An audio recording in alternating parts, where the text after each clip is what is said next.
ਇਹ ਵੱਡੇ ਸੁਪਨਿਆਂ ਦਾ ਹੀ ਬੋਝ ਲੈ ਕੇ ਜਿਹੜਾ ਇੱਥੇ ਨੌਜਵਾਨ ਧਰਤੀ ਦੇ ਕੈਨੇਡਾ ਧਰਤੀ ਪੈਰ ਰੱਖ ਰਿਹਾ ਉਹਦੇ ਕਰਕੇ ਕ੍ਰਾਈਮ ਵੱਲ ਧੱਕਿਆ ਜਾ ਰਿਹਾ। ਪੰਜਾਬੀ ਜਿਹੜੀ ਕਮਿਊਨਿਟੀ ਦੇ ਜਿਹੜੇ ਨੌਜਵਾਨ ਨੇ ਉਹ ਗੈਂਗਸਟਰ ਨੇ ਜਾਂ ਉਹ ਗੈਂਗਸ ਦੇ ਵਿੱਚ ਜ਼ਿਆਦਾ ਸ਼ਮੂਲੀਅਤ ਕਰਦੇ ਆ ਜਾਂ ਤਾਂ ਬਹੁਤ ਸਕਸੈਸਫੁਲ ਜਾਂ ਅਦਰ ਸਾਈਡ ਦਿਖਦਾ ਵੀ ਜਾਂ ਨਸ਼ਾ ਜਾਂ ਡਰੱਗ ਕਰਕੇ ਬੱਚਾ ਮੌਤ ਹੋ ਗਈ ਜਾਂ ਕਹਿ ਲਓ ਵੀ ਗੈਂਗਸ ਦੇ ਰਿਲੇਟਡ ਨਾਮ ਆ ਗਏ ਕਿਤੇ ਇਹੀ ਜਿਹੀਆਂ ਗੱਲਾਂ। ਅਪਬ੍ਰਿੰਗਿੰਗ ਠੀਕ ਨਹੀਂ ਹੋਈ ਜਾਂ ਜਿਨ੍ਹਾਂ ਦੀ ਪੈਸੇ ਨੂੰ ਲੈ ਕੇ ਇੱਕ ਸ਼ਾਰਟਕਟ ਤਰੀਕੇ ਨਾਲ ਪੈਸਾ ਕਮਾਉਣਾ ਚਾਹੁੰਦੇ ਨੇ।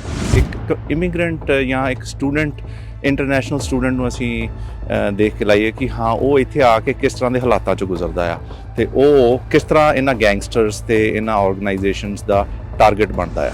ਜਿਹੜੇ ਔਰਗਨਾਈਜ਼ਡ ਕ੍ਰਾਈਮ ਗਰੁੱਪਸ ਨੇ ਉਹ ਇਹੋ ਜਿਹੇ ਸਟੂਡੈਂਟਸ ਨੂੰ ਟਾਰਗੇਟ ਕਰਦੇ ਨੇ। ਉਹਦੇ ਵਿੱਚ ਹਾਈ ਸਕੂਲ ਦੇ ਬੱਚੇ ਵੀ ਸ਼ਾਮਲ ਹੋ ਸਕਦੇ, ਉਹਦੇ ਵਿੱਚ ਜਿਹੜੇ ਇੰਟਰਨੈਸ਼ਨਲ ਸਟੂਡੈਂਟ ਜਿਹੜੇ ਕਾਲਜ ਗੋਇੰਗ ਨੇ ਉਹ ਵੀ ਹੋ ਸਕਦੇ ਆ। ਸੋ ਉਹ ਬੱਚੇ ਜਿਹੜੇ ਆ ਉਹ ਕਈ ਵਾਰ ਕਿਸੇ ਤਰ੍ਹਾਂ ਲਾਲਚ ਦੇ ਵਿੱਚ ਆ ਕੇ ਬਿਨਾਂ ਉਸ ਚੀਜ਼ ਦਾ ਫਿਊਚਰ ਜਾਣਿਆ ਹੋਇਆ ਉਹ ਇਹਨਾਂ ਹਾਲਾਤਾਂ ਦੇ ਵਿੱਚ ਇੱਕ ਵਾਰ ਪੈ ਜਾਂਦੇ ਨੇ। ਇਹ ਗੱਲ ਸੱਚ ਹੈ ਵੀ ਐਲੀਮੈਂਟਰੀ ਸਕੂਲਸ ਤੋਂ ਹੀ ਟਾਰਗੇਟ ਸ਼ੁਰੂ ਹੋ ਜਾਂਦਾ, ਚਾਹੇ ਡਰੱਗ ਟ੍ਰੈਫਿਕਰਸ ਨੇ ਜਾਂ ਗੈਂਗਸ ਵਾਲੇ ਨੇ। ਸ਼ਾਰਟਕਟ ਮਨੀ ਦੀ ਲਾਲਸਾ, ਨਸ਼ੇ ਜਾਂ ਨਸ਼ਿਆਂ ਦੀ ਕੋਈ ਆਦਤ ਅਗਰ ਉਹਨਾਂ ਨੂੰ ਪਹਿਲਾਂ ਤੋਂ ਹੋਵੇ ਜਿੱਥੋਂ ਵੀ ਉਹ ਆ ਰਹੇ ਨੇ, ਇਹ ਚੀਜ਼ਾਂ ਜਿਹੜੀਆਂ ਨੇ ਵੱਡਾ ਫੈਕਟਰ ਨੇ ਜਿਹੜਾ ਬੱਚਿਆਂ ਨੂੰ ਗੈਂਗ ਲਾਈਫ ਦੇ ਵਾਲੇ ਪਾਸੇ ਖਿੱਚ ਕੇ ਲੈ ਕੇ ਜਾਂਦਾ। ਹੋ ਸਕਦਾ ਫੈਮਿਲੀ ਦੇ ਵਿੱਚੋਂ ਕੋਈ ਨਾ ਕੋਈ ਰੀਜ਼ਨ ਹੋਵੇ ਉਸ ਚੀਜ਼ ਦਾ, ਹੋ ਸਕਦਾ ਫੈਮਿਲੀ ਦੇ ਆਸ-ਪਾਸ ਜਿਹੜਾ ਸਰਕਲ ਆ ਉਹਨੂੰ ਵੀ ਵਾਚ ਕੀਤਾ ਜਾਂਦਾ ਐਂਡ ਉਸ ਤੋਂ ਇਲਾਵਾ ਅਸੀਂ ਸਕੂਲਾਂ ਦੇ ਕੋਲੋਂ ਵੀ ਹੈਲਪ ਲੈਂਦੇ ਆ। ਅਸੀਂ ਸਾਡੀਆਂ ਜਿਹੜੀਆਂ ਸੋਸ਼ਲ ਸਰਵਿਸ ਏਜੰਸੀਜ਼ ਨੇ ਅਸੀਂ ਉਹਨਾਂ ਨੂੰ ਇਨਵੋਲਵ ਕਰਕੇ ਅਸੀਂ ਬੱਚਿਆਂ ਨੂੰ ਗਾਈਡ ਕਰਨ ਦੀ ਤੇ ਬੱਚਿਆਂ ਨੂੰ ਸਹੀ ਡਾਇਰੈਕਸ਼ਨ ਦੇਣ ਦੀ ਜਿਹੜੀ ਉਹ ਵੀ ਕੋਸ਼ਿਸ਼ ਕਰਦੇ। ਸੰਕਟ ਇਹ ਹੈ ਵੀ ਇੱਥੇ ਕੈਨੇਡਾ ਦੇ ਅੰਦਰ ਪਰਿਵਾਰਾਂ ਦੇ ਅੰਦਰ ਖਾਸ ਮਾਪਿਓ ਤੇ ਬੱਚਿਆਂ ਦੇ ਵਿਚਕਾਰ ਗੱਲ ਹੀ ਨਹੀਂ ਹੋ ਰਹੀ। ਇਹ ਸੰਕਟ ਹੈ। ਇਸ ਕਰਕੇ ਵੀ ਉਹ ਕ੍ਰਾਈਮ ਕਹਿ ਲਓ ਉਹ ਵਾਲੀ ਲਾਈਨ ਚਲੇ ਜਾਂਦੇ, ਚਾਹੇ ਡਰੱਗਸ ਹੋਵੇ ਗੈਂਗਸ ਹੋਵੇ। ਜੀ ਦ ਪੰਜਾਬੀ ਲਿੰਕ ਦੇਖ ਰਹੇ ਹੋ ਤੁਸੀਂ। ਮੈਂ ਹਾਂ ਸ਼ੁਭਕਰਮਨ ਸਿੰਘ ਢਾਲੀਵਾਲ। ਹਾਲਾਂਕਿ ਬੜੇ ਵੱਡੇ ਸੁਪਨੇ ਲੈ ਕੇ ਪੰਜਾਬੀ ਨੌਜਵਾਨ ਕੈਨੇਡਾ ਦੀ ਧਰਤੀ ਤੇ ਪੈਰ ਧਰਦੇ ਨੇ, ਪਰ ਇੱਥੇ ਆ ਕੇ ਵੀ ਉਹ ਗਲਤ ਸੰਗਤ ਦਾ ਸ਼ਿਕਾਰ ਹੋ ਜਾਂਦੇ ਨੇ। ਇੱਥੋਂ ਤੱਕ ਕਿ ਕੁਝ ਜਾਣੇ ਗੈਂਗਸਟਰ ਬਣ ਜਾਂਦੇ ਨੇ ਜਾਂ ਨਸ਼ਾ ਤਸਕਰੀ 'ਚ ਪੈ ਜਾਂਦੇ ਨੇ। Royal Canadian mounted police RCMP ਇਸ ਸਾਰੇ ਵਤੀਰੇ ਨੂੰ ਕਿਸ ਤਰ੍ਹਾਂ ਦੇਖਦੀ ਹੈ, ਉਹਨਾਂ ਦਾ ਇਸ ਸਾਰੇ ਰੁਝਾਨ ਬਾਰੇ ਕੀ ਕਹਿਣਾ ਹੈ, ਅੱਜ ਉਹਦੇ ਬਾਰੇ ਗੱਲਬਾਤ ਕਰਾਂਗੇ। ਸਾਡੇ ਨਾਲ ਨੇ RCMP ਆਫਿਸਰ ਜਸਪ੍ਰੀਤ ਰਾਜਪੂਤ ਜੀ, ਨਾਲ ਗੱਲਬਾਤ ਕਰਦੇ ਹਾਂ। ਰਾਜਪੂਤ ਜੀ ਬਹੁਤ ਬਹੁਤ ਸਵਾਗਤ ਹੈ ਦ ਪੰਜਾਬੀ ਲਿੰਕ। ਸਤਿ ਸ਼੍ਰੀ ਅਕਾਲ ਐਂਡ ਰੈਡ FM ਸੁਣਨ ਵਾਲੇ ਐਂਡ ਪੰਜਾਬੀ ਲਿੰਕ ਸੁਣਨ ਵਾਲੇ ਜਿੰਨੇ ਵੀ ਲਿਸਨਰਸ ਨੇ ਜਾਂ ਵੀਵਰਸ ਨੇ ਉਹਨਾਂ ਨੂੰ RCMP ਵੱਲੋਂ ਮੇਰੇ ਵੱਲੋਂ ਸ਼ੁਭਕਾਮਨਾਵਾਂ ਤੇ ਸਤਿ ਸ਼੍ਰੀ ਅਕਾਲ ਜੀ। ਜਸਪ੍ਰੀਤ ਜੀ, ਆਪਾਂ ਉਸ ਆਏ ਦਿਨ ਹੀ ਖਬਰਾਂ ਦੇਖਦੇ ਹਾਂ ਵੀ ਕੋਈ ਪੰਜਾਬੀ ਨੌਜਵਾਨ ਕੁੜੀ ਹੋਵੇ ਮੁੰਡਾ ਹੋਵੇ ਉਹਦੀ ਕਿਲਿੰਗ ਹੋ ਜਾਂਦੀ ਹੈ। ਜ਼ਿਆਦਾਤਰ ਜਦੋਂ ਇਨਵੈਸਟੀਗੇਸ਼ਨ ਜੋ ਗੱਲਾਂ ਬਾਹਰ ਆਉਂਦੀਆਂ ਉਹਦੇ 'ਚ ਇਹ ਗੱਲ ਆਉਂਦੀ ਹੈ ਵੀ ਕੋਈ ਡਰੱਗ ਟ੍ਰੈਫਿਕਿੰਗ ਦੀ ਗੱਲ ਕਰ ਲਓ ਜਾਂ ਗੈਂਗਸ ਨਾਲ ਰਿਲੇਟਡ ਗੱਲਬਾਤ ਨੇ। ਕੀ ਇਹ ਵੱਡੇ ਸੁਪਨਿਆਂ ਦਾ ਹੀ ਬੋਝ ਲੈ ਕੇ ਜਿਹੜਾ ਇੱਥੇ ਨੌਜਵਾਨ ਧਰਤੀ ਦੇ ਕੈਨੇਡਾ ਧਰਤੀ ਪੈਰ ਰੱਖ ਰਿਹਾ ਉਹਦੇ ਕਰਕੇ ਕ੍ਰਾਈਮ ਵੱਲ ਧੱਕਿਆ ਜਾ ਰਿਹਾ? ਦੇਖੋ ਸ਼ੁਭ, ਸਭ ਤੋਂ ਪਹਿਲਾਂ ਤਾਂ ਜਿਹੜੀ ਇੱਕ ਧਾਰਨਾ ਬਣੀ ਹੋਈ ਆ ਕਿ ਪੰਜਾਬੀ ਜਿਹੜੀ ਕਮਿਊਨਿਟੀ ਦੇ ਜਿਹੜੇ ਨੌਜਵਾਨ ਨੇ ਉਹ ਗੈਂਗਸਟਰ ਨੇ ਜਾਂ ਉਹ ਗੈਂਗਸ ਦੇ ਵਿੱਚ ਜ਼ਿਆਦਾ ਸ਼ਮੂਲੀਅਤ ਕਰਦੇ ਆ। ਸੋ ਬੇਸਿਕਲੀ ਆਪਾਂ ਇੱਕ ਕਮਿਊਨਿਟੀ ਦਾ ਠੱਪਾ ਨਹੀਂ ਲਾ ਸਕਦੇ ਗੈਂਗਸਟਰਸ ਦਾ, ਰਾਈਟ। ਗੈਂਗ ਪ੍ਰੋਬਲਮ ਜਿਹੜੀ ਡਰੱਗ ਪ੍ਰੋਬਲਮ ਹੈ, ਗੈਂਗ ਪ੍ਰੋਬਲਮ ਹੈ, ਇਹ ਇੱਕ ਸਿਰਫ ਸਾਡੀ ਆਪਣੀ ਕਮਿਊਨਿਟੀ ਦੀ ਪ੍ਰੋਬਲਮ ਨਹੀਂ ਆ। ਇਹ ਸਿਰਫ ਐਲਬਰਟਾ ਦੀ ਜਾਂ ਕੈਨੇਡਾ ਦੀ ਪ੍ਰੋਬਲਮ ਨਹੀਂ ਹੈ, ਇੱਕ ਯੂਨੀਵਰਸਲ ਪ੍ਰੋਬਲਮ ਹੈ। ਇਹ ਪੂਰੀ ਗਲੋਬ ਦੇ ਵਿੱਚ ਬਹੁਤ ਸਾਰੀ ਕਮਿਊਨਿਟੀਜ਼ ਜਿਹੜੀਆਂ ਨੇ ਇਹਦੇ ਵਿੱਚ ਇਨਵੋਲਵ ਨੇ ਐਂਡ ਜੇ ਅਸੀਂ ਪਰਟੀਕੁਲਰਲੀ ਕਮਿਊਨਿਟੀ ਨੂੰ ਲੈ ਕੇ ਚੱਲੀਏ ਅਤੇ ਕਮਿਊਨਿਟੀ ਦੀ ਰੇਸ਼ੋ ਉਹਦੇ ਵਿੱਚ ਦੇਖੀਏ ਅਤੇ ਉਹਦੇ ਵਿੱਚ ਮੇਰੇ ਖਿਆਲ ਉਹ ਸਾਰੇ ਨੌਜਵਾਨਾਂ ਨੂੰ ਅਸੀਂ ਉਹਦੇ ਵਿੱਚ ਸ਼ਾਮਲ ਨਹੀਂ ਕਰ ਸਕਦੇ। ਉਹਦੇ ਵਿੱਚ ਲੈਸ ਦੈਨ 1% ਜਿਹੜੇ ਨੌਜਵਾਨ ਨੇ ਉਹ ਵੀ ਕਿੰਨਾ ਹਾਲਾਤਾਂ ਦੇ ਵਿੱਚ ਗੈਂਗਸਟਰ ਬਣਦੇ ਨੇ ਉਹ ਆਪਾਂ ਡਿਸਕਸ ਕਰਾਂਗੇ ਉਹਦੇ ਬਾਰੇ। ਪਰ 99% ਜਿਹੜੇ ਨੌਜਵਾਨ ਨੇ ਕਮਿਊਨਿਟੀ ਦੇ ਨੇ ਉਹ ਮਿਹਨਤੀ ਨੇ, ਉਹ ਬੜੇ ਸੁਪਨੇ ਲੈ ਕੇ ਇੱਥੇ ਆਉਂਦੇ ਨੇ ਐਂਡ ਉਹ ਕਾਮਯਾਬ ਵੀ ਹੁੰਦੇ ਨੇ, ਰਾਈਟ। ਉਹਦੇ ਵਿੱਚ ਬਹੁਤ ਸਾਰੀਆਂ ਅੱਛੀਆਂ ਐਗਜ਼ਾਮਪਲਸ ਨੇ ਜਿਹਦੇ ਵਿੱਚ ਬਹੁਤ ਸਾਰੇ ਨੌਜਵਾਨ ਜਿਹੜੇ ਨੇ ਉਹ ਆਰਟਿਸਟ ਵੀ ਬਣੇ ਨੇ, ਇੰਡਸਟਰੀਅਲਿਸਟ ਐਂਡ ਬਿਜ਼ਨਸਮੈਨ ਵੀ ਬਣੇ ਨੇ, ਪੁਲਿਸ ਆਫਿਸਰਸ ਬਣੇ ਨੇ। ਉਹਨਾਂ ਦੇ ਵਿੱਚ ਬਹੁਤ ਸਾਰੇ ਨੌਜਵਾਨ ਨੇ ਜਿਹੜੇ ਪੋਲੀਟੀਸ਼ੀਅਨ ਐਂਡ ਆਪਣੀ ਸਾਡੀ ਪਾਲਿਸੀ ਮੇਕਿੰਗ ਦਾ ਹਿੱਸਾ ਵੀ ਬਣੇ ਨੇ। ਸੋ ਅਸੀਂ ਉਹਨਾਂ ਨੌਜਵਾਨਾਂ ਦੀ ਵੀ ਗੱਲ ਕਰਾਂਗੇ, ਪਰ ਜੇ ਅਸੀਂ ਗੱਲ ਆਏ ਆ ਜਾਂਦੇ ਜਦੋਂ ਆਊਟਲੁੱਕ ਦੂਰੋਂ ਬਹਿ ਕੇ ਕੋਈ ਬੰਦਾ ਦੇਖਦਾ ਕੈਨੇਡਾ 'ਚ ਤਾਂ ਤੇ ਗੱਲ ਆਪਾਂ ਦੇਖਦੇ ਹਾਂ ਦੋ ਐਕਸਟ੍ਰੀਮਸ ਹੀ ਦਿਖਦੇ ਆ, ਜਾਂ ਤਾਂ ਬਹੁਤ ਸਕਸੈਸਫੁਲ ਜਾਂ ਅਦਰ ਸਾਈਡ ਦਿਖਦਾ ਵੀ ਜਾਂ ਨਸ਼ਾ ਜਾਂ ਡਰੱਗ ਕਰਕੇ ਬੱਚਾ ਮੌਤ ਹੋ ਗਈ, ਜਾਂ ਕਹਿ ਲਓ ਵੀ ਗੈਂਗਸ ਦੇ ਰਿਲੇਟਡ ਨਾਮ ਆ ਗਏ ਕਿਤੇ, ਇਹੀ ਜਿਹੀਆਂ ਗੱਲਾਂ। ਤਾਂ ਉਹ ਧਾਰਨਾ ਜਿਹੜੀ ਬਣੀ ਹੋਈ ਆ ਓਵਰਆਲ ਉਹ ਐਂ ਲੱਗਦੀ ਹੈ ਵੀ ਸਿਰਫ ਦੋ ਹੀ ਐਂਗਲਸ ਨੇ ਪੰਜਾਬੀਆਂ ਦੇ ਜਿਹੜੇ ਬਾਹਰ ਵਸ ਰਹੇ ਨੇ। ਸੋ ਦੇਖੋ, ਜਦੋਂ ਅਸੀਂ ਨਿਊਜ਼ ਦੇਖਦੇ ਹਾਂ, ਓਬਵੀਅਸਲੀ ਜਿੱਦਾਂ ਤੁਸੀਂ ਕਿਹਾ ਕਿ ਨਿਊਜ਼ ਦੇ ਵਿੱਚ ਅਸੀਂ ਜਾਂ ਤਾਂ ਬਹੁਤ ਨੈਗੇਟਿਵ ਦੇਖਦੇ ਹਾਂ ਜਾਂ ਬਹੁਤ ਜ਼ਿਆਦਾ ਪੋਜ਼ਿਟਿਵ ਦੇਖਦੇ ਹਾਂ, ਬਟ ਉਹਦੇ ਮਿਡਲ ਦੇ ਵਿੱਚ ਇੱਕ ਬਹੁਤ ਸਾਰਾ ਵੱਡਾ ਲੋਟ ਹੈ ਜਿਹੜਾ ਸਾਡੀ ਇੱਥੋਂ ਦੀ ਕੈਨੇਡਾ ਦੀ ਇਕਨੋਮੀ ਦੀ ਵਿੱਚ, ਸਾਡਾ ਕੈਨੇਡਾ ਦੇ ਸਿਸਟਮ ਦੇ ਵਿੱਚ ਬਹੁਤ ਵੱਡੀ ਕੰਟਰੀਬਿਊਸ਼ਨ ਕਰ ਰਿਹਾ, ਰਾਈਟ। ਸੋ ਉਹ ਜਿਹੜੇ ਪੋਜ਼ਿਟਿਵ, ਅਗਰ ਤੁਸੀਂ ਪੋਜ਼ਿਟਿਵ ਰੋਲ ਮਾਡਲਸ ਨੂੰ ਦੇਖੋ ਤਾਂ ਉਹ ਵੀ ਬਹੁਤ ਸਾਰੇ ਨੇ। ਨੈਗੇਟਿਵ ਦੇ ਵਿੱਚ ਜਿਹੜੇ ਉਹ ਰੋਲ ਮਾਡਲਸ ਨੇ ਉਹਨਾਂ ਨੂੰ ਅਸੀਂ ਕਲਚਰਲੀ ਤੌਰ ਤੇ ਅਸੀਂ ਆਇਡੈਂਟੀਫਾਈ ਨਹੀਂ ਕਰ ਸਕਦੇ, ਕਿਉਂਕਿ ਉਹ ਜਦੋਂ ਇਹਨਾਂ ਗੈਂਗਸ ਦੇ ਵਿੱਚ ਸ਼ਾਮਲ ਹੁੰਦੇ ਨੇ ਸੋ ਉਹਨਾਂ ਦੀ ਪਹਿਲੇ ਬੈਕਗਰਾਊਂਡ ਦੇਖਣੀ ਚਾਹੀਦੀ ਆ ਕਿ ਉਹ ਬਹੁਤ ਵਧੀਆ ਐਜੂਕੇਸ਼ਨ ਬੈਕਗਰਾਊਂਡ ਹੈ ਉਹਨਾਂ ਦੀ, ਜਾਂ ਉਹ ਕਿਸੇ ਨਾ ਕਿਸੇ ਤੌਰ ਤੇ ਪੜ੍ਹਾਈ ਦੇ ਵਿੱਚ ਕਮਜ਼ੋਰ ਸੀਗੇ, ਜਾਂ ਉਹਨਾਂ ਦੀ ਬੈਕਗਰਾਊਂਡ ਜਿਹੜੀ ਆ ਫੈਮਿਲੀ ਬੈਕਗਰਾਊਂਡ ਲਾ ਲਓ, ਜਾਂ ਉਹਨਾਂ ਦੀ ਤੁਸੀਂ ਜਿਹੜੀ ਅਪਬ੍ਰਿੰਗਿੰਗ ਆ ਉਹ ਕਿਸ ਤਰੀਕੇ ਦੀ ਰਹੀ ਆ, ਰਾਈਟ। ਸੋ ਉਹਨਾਂ ਚੀਜ਼ਾਂ ਨੂੰ ਅਗਰ ਧਿਆਨ ਨਾਲ ਦੇਖਾਂਗੇ ਅਸੀਂ ਤੇ ਉਹਦੇ ਵਿੱਚ ਉਹ ਵਾਲੇ ਨੌਜਵਾਨ ਸ਼ਾਮਲ ਹੁੰਦੇ ਨੇ ਜਿਨ੍ਹਾਂ ਦੀ ਅਪਬ੍ਰਿੰਗਿੰਗ ਠੀਕ ਨਹੀਂ ਹੋਈ, ਜਾਂ ਜਿਨ੍ਹਾਂ ਦੀ ਪੈਸੇ ਨੂੰ ਲੈ ਕੇ ਇੱਕ ਸ਼ਾਰਟਕਟ ਤਰੀਕੇ ਨਾਲ ਪੈਸਾ ਕਮਾਉਣਾ ਚਾਹੁੰਦੇ ਨੇ। ਉਹਦੇ ਵਿੱਚ ਮੈਂ ਇਹ ਨਹੀਂ ਕਹਿ ਰਿਹਾ ਕਿ ਉਹ ਇੱਥੋਂ ਦੇ ਜੰਮਪਲ ਬੱਚੇ ਨੇ ਜਾਂ ਜਿਹੜੇ ਇਮੀਗ੍ਰੈਂਟ ਹੋਏ ਆਏ ਨੇ, ਉਹਦੇ ਵਿੱਚ ਦੋਨੇ ਤਰ੍ਹਾਂ ਦੇ ਲੋਕ ਸ਼ਾਮਲ ਨੇ, ਰਾਈਟ। ਪਰ ਉਹਦੇ ਵਿੱਚ ਕਿਸੇ ਨਾ ਕਿਸੇ ਹੱਦ ਤੱਕ ਅਸੀਂ ਉਹਨਾਂ ਦੇ ਹਾਲਾਤਾਂ ਨੂੰ ਤੇ ਉਹਨਾਂ ਦੀ ਆਪਣੀ ਜਿਹੜੀ ਆ ਇੱਕ ਕੈਪੇਬਿਲਿਟੀ ਜਿਹੜੀ ਆ ਉਹਨਾਂ ਨੂੰ ਅਸੀਂ ਜ਼ਿੰਮੇਵਾਰ ਦੱਸ ਸਕਦੇ ਹਾਂ। ਕਿ ਇਹੀ ਦੋ ਫੈਕਟਰਸ ਨੇ ਕਿ ਉਹ ਕਿਸ ਤੋਂ ਇਲਾਵਾ ਵੀ ਕੋਈ ਰੀਜ਼ਨ ਤੁਹਾਨੂੰ ਨਜ਼ਰ ਆਉਂਦੇ ਗਰਾਊਂਡ 'ਤੇ ਤੁਸੀਂ ਦੇਖਦੇ ਹੋ ਕਿ ਉਹ ਬਹੁਤ ਜ਼ਿਆਦਾ ਆਈਸੋਲੇਸ਼ਨ 'ਚ ਜੀ ਰਹੇ ਨੇ? ਕਈ ਬੱਚੇ ਜਿਹੜੇ ਆਉਂਦੇ ਆ ਇੱਥੇ, ਜਾਂ ਇੱਥੇ ਦੇ ਵੀ ਜਿਹੜੇ ਜੰਮਪਲ ਨੇ, ਜਾਂ ਉਹਨਾਂ ਨੂੰ ਕਿਸੇ ਨਾਲ ਕੋਈ ਗੱਲਬਾਤ ਕਹਿਣ ਦਾ ਮੌਕਾ ਨਹੀਂ ਮਿਲ ਰਿਹਾ ਹੈਗਾ, ਗੱਲਬਾਤ ਘਰਾਂ 'ਚ ਹੀ ਨਹੀਂ ਹੋ ਪਾ ਰਹੀ ਉਰੇ। ਸੋ ਉਹਦੇ ਵਿੱਚ ਬਹੁਤ ਸਾਰੇ ਫੈਕਟਰਸ ਨੇ, ਜਿੱਦਾਂ ਤੁਸੀਂ ਕੁਝ ਫੈਕਟਰਸ ਤਾਂ ਤੁਸੀਂ ਆਪ ਖੁਦ ਐਕਸਪਲੇਨ ਕੀਤੇ ਨੇ। ਸੋ ਜਿਹੜਾ ਸਭ ਤੋਂ ਵੱਡਾ ਫੈਕਟਰ, ਜੇ ਅਸੀਂ ਇੱਕ ਪਾਰਟਿਕੂਲਰਲੀ ਇੱਕ ਇਮੀਗ੍ਰੈਂਟ ਜਾਂ ਇੱਕ ਸਟੂਡੈਂਟ, ਇੰਟਰਨੈਸ਼ਨਲ ਸਟੂਡੈਂਟ ਨੂੰ ਅਸੀਂ ਦੇਖ ਕੇ ਲਾਈਏ ਕਿ ਹਾਂ ਉਹ ਇੱਥੇ ਆ ਕੇ ਕਿਸ ਤਰ੍ਹਾਂ ਦੇ ਹਾਲਾਤਾਂ 'ਚ ਗੁਜ਼ਰਦਾ ਆ ਤੇ ਉਹ ਕਿਸ ਤਰ੍ਹਾਂ ਇਹਨਾਂ ਗੈਂਗਸਟਰਸ ਤੇ ਇਹਨਾਂ ਆਰਗੇਨਾਈਜੇਸ਼ਨਸ ਦਾ ਟਾਰਗੇਟ ਬਣਦਾ ਆ। ਸੋ ਓਬਵੀਅਸਲੀ ਜਿਹੜਾ ਸਟੂਡੈਂਟ ਇੱਥੇ ਨਵਾਂ ਆਇਆ ਉਹਨੂੰ ਬਹੁਤ ਸਾਰੀ ਮਿਹਨਤ ਕਰਨੀ ਪੈਂਦੀ ਆ, ਉਹਨੂੰ ਬਹੁਤ ਸਾਰੇ ਹਾਲਾਤਾਂ ਦੇ ਵਿੱਚੋਂ ਗੁਜ਼ਰਨਾ ਪੈਂਦਾ, ਉਹਦੇ ਸਿਰ ਤੇ ਬਹੁਤ ਸਾਰਾ ਬੋਝ ਹੁੰਦਾ ਹੈ ਕਿ ਹਾਂ ਪੜ੍ਹਾਈ ਕਰਨੀ ਆ, ਉਹਦੇ ਨਾਲ ਕੰਮ ਵੀ ਕਰਨਾ ਹੈ, ਉਹਦੀ ਫਾਈਨੈਂਸ਼ੀਅਲ ਬੈਕਗਰਾਊਂਡ ਕਿਸ ਤਰ੍ਹਾਂ ਦੀ ਆ, ਹੋ ਸਕਦਾ ਉਹਨੂੰ ਪੈਸੇ ਦੀ ਵੀ ਲੋੜ ਹੋਵੇ। ਸੋ ਜਿਹੜੇ ਆਰਗੇਨਾਈਜ਼ਡ ਕ੍ਰਾਈਮ ਗਰੁੱਪਸ ਨੇ ਉਹ ਇਹੋ ਜਿਹੇ ਸਟੂਡੈਂਟਸ ਨੂੰ ਟਾਰਗੇਟ ਕਰਦੇ ਨੇ। ਉਹਦੇ ਵਿੱਚ ਹਾਈ ਸਕੂਲ ਦੇ ਬੱਚੇ ਵੀ ਸ਼ਾਮਲ ਹੋ ਸਕਦੇ, ਉਹਦੇ ਵਿੱਚ ਜਿਹੜੇ ਇੰਟਰਨੈਸ਼ਨਲ ਸਟੂਡੈਂਟ ਜਿਹੜੇ ਕਾਲਜ ਗੋਇੰਗ ਨੇ ਉਹ ਵੀ ਹੋ ਸਕਦੇ ਆ।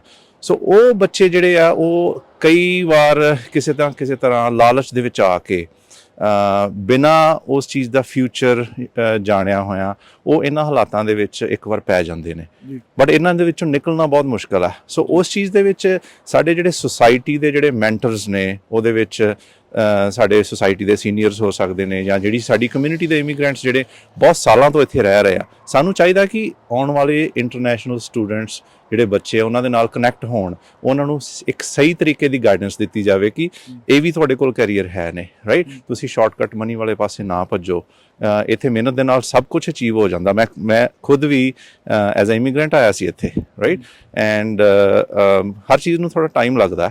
ਬਹੁਤ ਸਾਰੇ ਬੱਚੇ ਨੇ ਜਿਹੜੇ ਇੱਥੇ ਇਮੀਗ੍ਰੈਂਟ ਹੋ ਕੇ ਬਹੁਤ ਵਧੀਆ ਬਿਜ਼ਨਸਮੈਨ ਬਣ ਜਾਂਦੇ ਨੇ, ਪਰ ਸ਼ਾਰਟਕਟ ਮਨੀ ਦੀ ਲਾਲਸਾ, ਨਸ਼ੇ ਜਾਂ ਨਸ਼ਿਆਂ ਦੀ ਕੋਈ ਆਦਤ ਅਗਰ ਉਹਨਾਂ ਨੂੰ ਪਹਿਲਾਂ ਤੋਂ ਹੋਵੇ ਜਿੱਥੋਂ ਵੀ ਉਹ ਆ ਰਹੇ ਨੇ, ਇਹ ਚੀਜ਼ਾਂ ਜਿਹੜੀਆਂ ਨੇ ਵੱਡਾ ਫੈਕਟਰ ਨੇ ਜਿਹੜਾ ਬੱਚਿਆਂ ਨੂੰ ਗੈਂਗ ਲਾਈਫ ਦੇ ਵਾਲੇ ਪਾਸੇ ਖਿੱਚ ਕੇ ਲੈ ਕੇ ਜਾਂਦਾ। ਜਿਵੇਂ ਤੁਸੀਂ ਕਿਹਾ ਵੀ ਇਹ ਤਾਂ ਗੱਲ ਹੋਊਗੀ ਵੀ ਇਮੀਗ੍ਰੈਂਟਸ, ਖਾਸ ਤੌਰ ਤੇ ਇਹ ਗੱਲ ਸਾਹਮਣੇ ਆਉਂਦੀ ਜਿਹੜੇ ਇਮੀਗ੍ਰੈਂਟਸ ਸਾਰੇ ਉਹ ਜ਼ਿਆਦਾ ਵਲਨਰੇਬਲ ਹੋ ਗਏ ਜਾਂ ਕਹਿ ਲਓ ਜ਼ਿਆਦਾ ਜਾ ਰਹੇ ਆ। ਬਟ ਇੱਕ ਗੱਲ ਜਦੋਂ ਮੈਂ ਇੱਥੇ ਲੋਕਲ ਨਿਊਜ਼ ਮੀਡੀਆ ਦੇਖਦਾ, ਸਾਰਾ ਕੁਝ ਦੇਖਦਾ, ਉਹਨਾਂ ਦੀ ਖਬਰਾਂ ਪੜ੍ਹਦੇ ਆ, ਉੱਥੇ ਕਹਿੰਦੇ ਵੀ ਐਲੀਮੈਂਟਰੀ ਸਕੂਲ ਤੋਂ ਹੀ ਗੈਂਗਸ ਟਾਰਗੇਟ ਕਰਨਾ ਸ਼ੁਰੂ ਕਰ ਰਹੇ ਅੱਜ ਕੱਲ੍ਹ। ਕੀ ਗੱਲ ਸੱਚ ਹੈ ਵੀ ਐਲੀਮੈਂਟਰੀ ਸਕੂਲਸ ਤੋਂ ਹੀ ਟਾਰਗੇਟ ਸ਼ੁਰੂ ਹੋ ਜਾਂਦਾ, ਚਾਹੇ ਡਰੱਗ ਟ੍ਰੈਫਿਕਰਸ ਨੇ ਜਾਂ ਗੈਂਗਸ ਵਾਲੇ ਨੇ? ਸੋ ਇਹਦੇ ਵਿੱਚ ਮੈਂ ਇਸ ਚੀਜ਼ ਨੂੰ 100% ਕਨਫਰਮ ਨਹੀਂ ਕਰ ਸਕਦਾ, ਬਟ ਹਾਂ ਕੁਝ ਹੱਦ ਤੱਕ ਇਹਦੇ ਵਿੱਚ ਸੱਚਾਈ ਹੈ, ਕਿਉਂਕਿ ਆਰਗੇਨਾਈਜ਼ਡ ਕ੍ਰਾਈਮ ਗਰੁੱਪਸ ਜਿਹੜੇ ਨੇ ਉਹ ਦੇਖਦੇ ਨੇ ਕਿ ਕਿਹੜੀਆਂ ਫੈਮਲੀਜ਼ ਵਲਨਰੇਬਲ ਨੇ, ਜਿਸ ਤਰ੍ਹਾਂ ਬ੍ਰੋਕਨ ਫੈਮਲੀਜ਼ ਹੋ ਗਈਆਂ ਜਾਂ ਫਾਈਨੈਂਸ਼ੀਅਲੀ ਡਿਸਐਡਵਾਂਟੇਜਡ ਜਿਹੜੀਆਂ ਫੈਮਲੀਜ਼ ਨੇ, ਉਹਨਾਂ ਦੇ ਵਿੱਚੋਂ ਜਿਹੜੇ ਬੱਚੇ ਕਿਸ ਤਰ੍ਹਾਂ ਦੀ ਦਿਮਾਗੀ ਹਾਲਤ ਲੈ ਕੇ ਆ ਰਹੇ ਨੇ। ਹਾਂ ਉਸ ਤਰ੍ਹਾਂ ਦੇ ਬੱਚੇ ਜਿਹੜੇ ਨੇ ਉਹ ਛੋਟੀ ਉਮਰ ਤੋਂ ਵੀ ਟਾਰਗੇਟ ਬਣ ਸਕਦੇ ਨੇ, ਰਾਈਟ। ਐਂਡ ਮੋਰਓਵਰ ਅਸੀਂ ਜਦੋਂ ਵੀ ਕਿਸੇ ਕੇਸ ਦੇ ਵਿੱਚ ਇਨਵੋਲਵ ਹੁੰਦੇ ਆ ਜਾਂ ਜਦੋਂ ਵੀ ਸਾਨੂੰ ਇਸ ਤਰ੍ਹਾਂ ਦਾ ਪਤਾ ਲੱਗਦਾ ਆ ਕਿ ਇੱਕ ਛੋਟੀ ਉਮਰ ਦੇ ਵਿੱਚ ਬੱਚਾ ਜਿਹੜਾ ਆ ਉਹ ਕਿਸੇ ਆਰਗੇਨਾਈਜ਼ਡ ਗਰੁੱਪ ਦਾ ਜਾਂ ਕਿਸੇ ਡਰੱਗ ਗੈਂਗ ਦਾ ਟਾਰਗੇਟ ਬਣ ਰਿਹਾ, ਸੋ ਉਹਦੇ ਵਿੱਚ ਅਸੀਂ ਸਭ ਤੋਂ ਪਹਿਲੇ ਉਹਦੀ ਬੱਚੇ ਦੀ ਫੈਮਿਲੀ ਨੂੰ ਇਨਵੋਲਵ ਕਰਦੇ ਹਾਂ। ਫੈਮਿਲੀ ਨੂੰ ਅਸੀਂ ਕਾਉਂਸਲਿੰਗ ਕਰਦੇ ਹਾਂ ਕਿ ਤੁਹਾਡਾ ਬੱਚਾ ਇਸ ਚੀਜ਼ ਦੇ ਵਿੱਚ ਅਗਰ ਪੈ ਰਿਹਾ ਤੇ ਉਹਦਾ ਕਾਰਨ ਕੀ ਹੋ ਸਕਦੇ ਆ। ਹੋ ਸਕਦਾ ਫੈਮਿਲੀ ਦੇ ਵਿੱਚੋਂ ਕੋਈ ਨਾ ਕੋਈ ਰੀਜ਼ਨ ਹੋਵੇ ਉਸ ਚੀਜ਼ ਦਾ, ਹੋ ਸਕਦਾ ਫੈਮਿਲੀ ਦੇ ਆਸ-ਪਾਸ ਜਿਹੜਾ ਸਰਕਲ ਆ ਉਹਨੂੰ ਵੀ ਵਾਚ ਕੀਤਾ ਜਾਂਦਾ। ਐਂਡ ਉਸ ਤੋਂ ਇਲਾਵਾ ਅਸੀਂ ਸਕੂਲਾਂ ਦੇ ਕੋਲੋਂ ਵੀ ਹੈਲਪ ਲੈਂਦੇ ਆ। ਅਸੀਂ ਆਪਣੀਆਂ ਸਾਡੀਆਂ ਜਿਹੜੀਆਂ ਸੋਸ਼ਲ ਸਰਵਿਸ ਏਜੰਸੀਜ਼ ਨੇ ਅਸੀਂ ਉਹਨਾਂ ਨੂੰ ਇਨਵੋਲਵ ਕਰਕੇ ਅਸੀਂ ਬੱਚਿਆਂ ਨੂੰ ਗਾਈਡ ਕਰਨ ਦੀ ਤੇ ਬੱਚਿਆਂ ਨੂੰ ਸਹੀ ਡਾਇਰੈਕਸ਼ਨ ਦੇਣ ਦੀ ਜਿਹੜੀ ਉਹ ਵੀ ਕੋਸ਼ਿਸ਼ ਕਰਦੇ ਹਾਂ। ਪੇਰੈਂਟਸ ਦਾ ਕਿੰਨਾ ਕੁ ਰੋਲ ਹੈ ਸਾਰੇ ਮਾਮਲੇ ਦੇ ਅੰਦਰ, ਖਾਸ ਤੌਰ ਤੇ ਉਹ ਪੇਰੈਂਟਸ ਜਿਹੜੇ ਉਰੇ ਬੱਚਿਆਂ ਨਾਲ ਰਹਿ ਰਹੇ ਆ, ਉਹਨਾਂ ਦੇ ਬੱਚੇ ਉਰੇ ਜੰਮੇ ਪੱਲੇ ਇੱਥੇ ਵੱਡੇ ਹੋ ਰਹੇ ਨੇ, ਉਹਨਾਂ ਦਾ ਪੇਰੈਂਟਸ ਦਾ ਰੋਲ ਕਿਵੇਂ ਦੇਖ ਰਹੇ ਹੋ ਤੁਸੀਂ? ਬ੍ਰੋਕਨ ਫੈਮਿਲੀਜ਼ ਦੀ ਗੱਲ ਕੀਤੀ। ਸੋ ਪੇਰੈਂਟਸ ਦਾ ਰੋਲ ਸਭ ਤੋਂ ਵੱਡਾ ਹੈ। ਦੇਖੋ ਆਈ ਵੁੱਡ ਸੇ 60% ਜਿਹੜੀ ਆ ਬੱਚੇ ਦੀ ਜਿਹੜੀ ਅਪਬ੍ਰਿੰਗਿੰਗ ਆ ਜਾਂ ਬੱਚੇ ਦੀ ਜਿਹੜੀ ਹੈਬਿਟਸ ਨੇ ਉਹਨੂੰ ਘਰ ਦੇ ਵਿੱਚੋਂ ਮਿਲਦੀਆਂ ਨੇ। ਕਹਿ ਸਕਦੇ ਹਾਂ 25 ਤੋਂ ਲੈ ਕੇ 30% ਜਿਹੜੀਆਂ ਨੇ ਉਹ ਉਹਨੂੰ ਸਕੂਲ ਤੇ ਸੁਸਾਇਟੀ ਤੋਂ ਮਿਲਦੀਆਂ ਨੇ। ਐਂਡ ਕੁਛ ਬੱਚੇ ਦੀਆਂ ਆਪਣੀਆਂ ਜਿਹੜੀਆਂ ਨੇ ਉਹ ਜੈਨੇਟਿਕ ਵੀ ਹੁੰਦੀਆਂ ਨੇ, ਰਾਈਟ। ਸੋ ਜਦੋਂ 60% ਅਸੀਂ ਕਹਿ ਦਿੰਦੇ ਹਾਂ ਕਿ ਫੈਮਿਲੀ ਐਟਮੋਸਫੀਅਰ ਤੋਂ ਮਿਲਦੀਆਂ ਨੇ, ਫੈਮਿਲੀ ਐਟਮੋਸਫੀਅਰ ਦਾ ਜਿਹੜਾ ਬੱਚੇ ਦੇ ਅਪਬ੍ਰਿੰਗਿੰਗ, ਬੱਚੇ ਦੀ ਡਿਵੈਲਪਮੈਂਟ ਦੇ ਵਿੱਚ ਬੜਾ ਵੱਡਾ ਰੋਲ ਆ, ਰਾਈਟ। ਅਗਰ ਬੱਚੇ ਦੇ ਸਾਹਮਣੇ ਅਸੀਂ ਗੱਲਾਂ ਕਿਸ ਤਰ੍ਹਾਂ ਦੀ ਕਰ ਰਹੇ ਹਾਂ, ਬੱਚਿਆਂ ਦੇ ਸਾਹਮਣੇ ਅਸੀਂ ਐਜੂਕੇਸ਼ਨ ਜਾਂ ਕੈਰੀਅਰ ਰਿਲੇਟਡ ਜਾਂ ਇਹਨਾਂ ਚੀਜ਼ਾਂ ਬਾਰੇ ਗੱਲਾਂ ਕਰ ਰਹੇ ਹਾਂ ਜਿੱਥੋਂ ਬੱਚਾ ਕੁਛ ਪੋਜ਼ਿਟਿਵ ਸਿੱਖੇ, ਤਾਂ ਮੈਕਸੀਮਮ ਹਾਲਾਤਾਂ ਦੇ ਵਿੱਚ ਇਹ ਹੁੰਦਾ ਕਿ ਉਹ ਬੱਚਾ ਪੜ੍ਹਾਈ ਵਾਲੇ ਪਾਸੇ ਫੋਕਸ ਰਹੇਗਾ, ਉਹ ਐਕਟੀਵਿਟੀਜ਼ ਵਾਲੇ ਪਾਸੇ ਫੋਕਸ ਰਹੇਗਾ, ਉਹ ਕਿਤੇ ਨਾ ਕਿਤੇ ਹੀ will end up becoming a sharp student ਜਾਂ ਅੱਗੇ ਅਚੀਵ ਵੀ ਕਰੇਗਾ। ਅਗਰ ਅਸੀਂ ਬੱਚਿਆਂ ਦੇ ਸਾਹਮਣੇ ਹਮੇਸ਼ਾ ਪੈਸੇ ਦੀ ਗੱਲ ਕਰਦੇ ਰਹਾਂਗੇ, ਅਗਰ ਬੱਚਿਆਂ ਦੇ ਸਾਹਮਣੇ ਹਮੇਸ਼ਾ ਹੀ ਪੜ੍ਹਾਈ ਨੂੰ ਨਾ ਲੈ ਕੇ ਬਟ ਹੋਰ ਚੀਜ਼ਾਂ ਦੀ ਅਸੀਂ ਗੱਲ ਕਰਦੇ ਰਹਾਂਗੇ ਤੇ ਬੱਚਾ ਕਿਤੇ ਨਾ ਕਿਤੇ ਉਹਦੇ ਵਿੱਚ ਉਹਦਾ ਫੋਕਸ ਬੱਚੇ ਦਾ ਜਿਹੜਾ ਆ ਉਹ ਡਾਇਵਰਟ ਹੋ ਜਾਂਦਾ ਆ। ਐਂਡ ਮੋਰਓਵਰ ਜਿਹੜਾ ਆਪਣੀਆਂ ਫੈਮਲੀਜ਼ ਦੇ ਵਿੱਚ ਸਭ ਤੋਂ ਜ਼ਿਆਦਾ ਵੱਡੀ ਜਿਹੜੀ ਪ੍ਰੋਬਲਮ ਹੈ ਕਿ ਜਿੱਥੇ ਪੇਰੈਂਟਸ ਦੋਨੋਂ ਸਾਈਡ ਤੋਂ ਜੇ ਵਰਕਿੰਗ ਨੇ ਤੇ ਕਈ ਵਾਰੀ ਅਸੀਂ ਬੱਚਿਆਂ ਨੂੰ ਟਾਈਮ ਨਹੀਂ ਦੇ ਪਾਉਂਦੇ, ਰਾਈਟ। ਸੋ ਮੇਰੇ ਖਿਆਲ ਦੇ ਵਿੱਚ ਇੱਕ ਪੇਰੈਂਟ ਨੂੰ ਟਾਈਮ ਦੇਣਾ ਬਹੁਤ ਜ਼ਰੂਰੀ ਆ।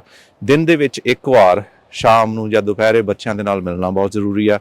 ਬੱਚਿਆਂ ਦੀ ਐਕਟੀਵਿਟੀ ਕੀ ਚੱਲ ਰਹੀ ਹੈ, ਬੱਚਿਆਂ ਦੀ ਸਕੂਲ ਲਾਈਫ ਦੇ ਵਿੱਚ ਕੀ ਚੱਲ ਰਿਹਾ, ਬੱਚਿਆਂ ਦੇ ਨਾਲ ਇਸ ਬਾਰੇ ਗੱਲ ਕਰਨਾ ਬਹੁਤ ਜ਼ਰੂਰੀ ਆ।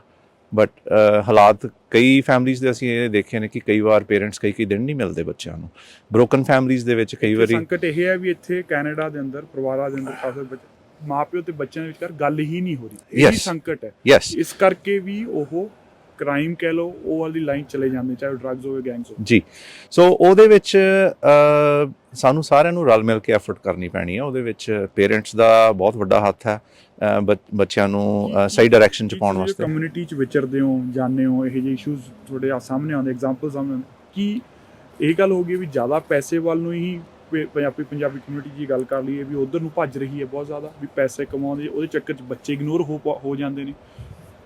ਸੋ ਇਹਦੇ 'ਚ ਅਲੱਗ-ਅਲੱਗ ਫੈਕਟਰਸ ਆ ਜਾਂਦੇ ਨੇ। ਜਿਸ ਤਰ੍ਹਾਂ ਮੈਂ ਪਹਿਲੇ ਵੀ ਕਿਹਾ ਸਟਾਰਟਿੰਗ ਦੇ ਵਿੱਚ ਕਿ ਆਪਾਂ ਸਾਰੀ ਕਮਿਊਨਿਟੀ ਨੂੰ ਇਸ ਚੀਜ਼ ਦਾ ਨਾਂ ਨਹੀਂ ਦੇ ਸਕਦੇ। ਬਹੁਤ ਸਾਰੇ ਪੇਰੈਂਟਸ ਨੇ ਜਿਹੜੇ ਆਪਣੇ ਬੱਚਿਆਂ ਨੂੰ ਬਹੁਤ ਚੰਗੀ ਐਜੂਕੇਸ਼ਨ ਟਾਈਮ ਵੀ ਦੇ ਰਹੇ ਨੇ, ਸਭ ਕੁਝ ਦੇ ਰਹੇ ਨੇ, ਬਟ ਕਿਸੇ ਨਾ ਕਿਤੇ ਅਸੀਂ ਇਹ ਵੀ ਦੇਖਦੇ ਹਾਂ ਕਿ ਹਾਂ ਜਦੋਂ ਅਸੀਂ ਇਸ ਕੰਟਰੀ ਦੇ ਵਿੱਚ ਨਵੇਂ ਆਉਂਦੇ ਤੇ ਇੱਕ ਫੋਕਸ ਸਾਡਾ ਸਿਰਫ ਪੈਸੇ ਦਾ ਬਣ ਜਾਂਦਾ ਕਿ ਹਾਂ ਅਸੀਂ ਫਾਈਨੈਂਸ਼ੀਅਲੀ ਗਰੋ ਕਰਨਾ। ਕੋਈ ਮਾੜੀ ਗੱਲ ਨਹੀਂ ਆ, ਫਾਈਨੈਂਸ਼ੀਅਲੀ ਗਰੋ ਕਰਨਾ ਚਾਹੀਦਾ, ਬਟ ਉਹਦੇ ਵਿੱਚ ਸਾਨੂੰ ਆਪਣੀ ਫੈਮਿਲੀ ਨੂੰ, ਆਪਣੇ ਬੱਚਿਆਂ ਨੂੰ, ਬੱਚਿਆਂ ਦੀ ਪੜ੍ਹਾਈ ਨੂੰ, ਬੱਚਿਆਂ ਦੇ ਫਿਊਚਰ ਨੂੰ ਇਗਨੋਰ ਨਹੀਂ ਕਰਨਾ ਚਾਹੀਦਾ, ਰਾਈਟ। ਸੋ ਉਹਦੇ ਵਿੱਚ ਮੇਰਾ ਕਹਿਣ ਦਾ ਮਕਸਦ ਇਹੀ ਆ ਕਿ ਜਿਹੜੀਆਂ ਸਾਡੀਆਂ ਫੈਮਲੀਜ਼ ਨੇ ਬਹੁਤ ਮਿਹਨਤੀ ਨੇ, ਸੋ ਉਹ ਮਿਹਨਤ ਉਹਨਾਂ ਦੀ ਕਾਮਯਾਬ ਤਾਂ ਆ ਜੇ ਉਹ ਆਪਣੇ ਬੱਚਿਆਂ ਦਾ ਫਿਊਚਰ ਜਿਹੜਾ ਉਹ ਸਹੀ ਡਾਇਰੈਕਸ਼ਨ ਵਾਲੇ ਪਾਸੇ ਲੈ ਕੇ ਜਾ ਸਕਦੇ ਆ। ਬੱਚਿਆਂ ਦੀ ਸੁਪਰਵਿਜ਼ਨ ਬਹੁਤ ਜ਼ਰੂਰੀ ਆ। ਇੱਕ ਸਟੇਜ ਹੁੰਦੀ ਹੈ ਬੱਚਿਆਂ ਦੀ, ਉਹ ਸਟੇਜ ਤੱਕ ਸੁਪਰਵਿਜ਼ਨ ਜ਼ਰੂਰੀ ਆ। ਜਦੋਂ ਉਹ ਸਟੇਜ ਇੱਕ ਵਾਰੀ ਬੱਚੇ ਕ੍ਰਾਸ ਹੋ ਜਾਂਦੇ ਨੇ ਫਿਰ ਉਹਨਾਂ ਦੇ ਵਿੱਚ ਥੋੜ੍ਹੀ ਮੈਚਿਓਰਿਟੀ ਆ ਜਾਂਦੀ ਆ। ਮੈਚਿਓਰਿਟੀ ਲੈਵਲ ਆਉਣ ਤੋਂ ਬਾਅਦ ਬੱਚੇ ਆਪਣਾ ਫਿਊਚਰ ਖੁਦ ਸਿਲੈਕਟ ਕਰਦੇ ਨੇ, ਰਾਈਟ। ਬਟ ਜਿਹੜਾ ਇੱਕ ਯੂਥ ਆ, ਇੱਕ 12 ਸਾਲ ਤੋਂ ਲੈ ਕੇ 18 ਸਾਲ ਤੱਕ ਦੇ ਬੱਚੇ ਨੂੰ ਸੁਪਰਵਿਜ਼ਨ ਜਿਹੜੀ ਆ ਬਹੁਤ ਜ਼ਰੂਰੀ ਹੈ। ਇੱਕ ਡਾਇਰੈਕਸ਼ਨ ਬਹੁਤ ਜ਼ਰੂਰੀ ਆ। ਉਹਨੂੰ ਸੋਸਾਇਟੀ ਦੇ ਵਿੱਚ ਕਰੀਅਰ ਗਾਈਡੈਂਸ ਮਿਲਣੀ ਚਾਹੀਦੀ ਆ। ਬਹੁਤ ਸਾਰੇ ਰਿਸੋਰਸਿਸ ਨੇ, ਬਹੁਤ ਸਾਰੀਆਂ ਯੂਨੀਵਰਸਿਟੀਜ਼, ਕਾਲਜਿਸ, ਸੋਸ਼ਲ ਏਜੰਸੀਜ਼ ਜਿਹੜੀਆਂ ਨੇ ਉਹ ਕਰੀਅਰ ਰਿਸੋਰਸਿਸ ਪ੍ਰੋਵਾਈਡ ਕਰਦੀਆਂ ਨੇ। ਸੋ ਉਹ ਉਹਨਾਂ ਦਾ ਸਹੀ ਇਸਤੇਮਾਲ ਅਗਰ ਕੀਤਾ ਜਾਵੇ ਤੇ ਮੇਰੇ ਖਿਆਲ ਅਸੀਂ ਜਿਹੜੀ ਜਨਰੇਸ਼ਨ ਹੈ ਯੂਥ ਨੂੰ ਅਸੀਂ ਗੈਂਗ ਲਾਈਫ ਜਾਂ ਗਲਤ ਰਸਤੇ ਤੇ ਜਾਣ ਤੋਂ ਅਸੀਂ ਬੜੇ ਆਰਾਮ ਨਾਲ ਰੋਕ ਸਕਦੇ ਹਾਂ। ਸਿਰਫ ਇੱਕ ਐਫਰਟ ਚਾਹੀਦੀ ਆ ਜੀ। ਤੇ ਜਿਵੇਂ ਤੁਸੀਂ ਕਿਹਾ ਵੀ ਇਕੱਲੀ ਆਪਣੀ ਕਮਿਊਨਿਟੀ ਨਾਲ ਹੀ ਜ਼ਿਆਦਾ ਜੁੜ ਜਾਂਦਾ ਹੈ, ਪਤਾ ਨਹੀਂ ਵੀ ਪੰਜਾਬੀ ਕਮਿਊਨਿਟੀ ਦੇ ਹੀ ਬੱਚੇ ਜਿਹੜੇ ਜਵਾਕ ਹੈਗੇ ਕੈਨੇਡਾ ਅੰਦਰ ਸਭ ਕੁਝ ਗਲਤ ਕਰ ਰਹੇ ਨੇ, ਇਹ ਆਮ ਤੌਰ ਦਾ ਇੱਕ ਤਰ੍ਹਾਂ ਤੋਂ ਇਮੇਜ ਐਂ ਪੁੱਟ ਰਹੇ ਹੋ ਜਾਂਦੀ ਹੈ। ਹਾਂਜੀ, ਪਰ ਹੋਰ ਜਿਵੇਂ ਤੁਸੀਂ ਕਹਿ ਰਹੇ ਹੋਰ ਕਮਿਊਨਿਟੀਜ਼ ਕਿਹੜੀ ਕਮਿਊਨਿਟੀਜ਼ ਇਸ ਚੀਜ਼ਾਂ 'ਚ ਇਨਵੋਲਵ ਨੇ ਜਾਂ ਇਸ ਚੀਜ਼ ਉਹ ਵੀ ਹਾਵੀ ਹੈਗੇ ਨੇ ਪੂਰੇ?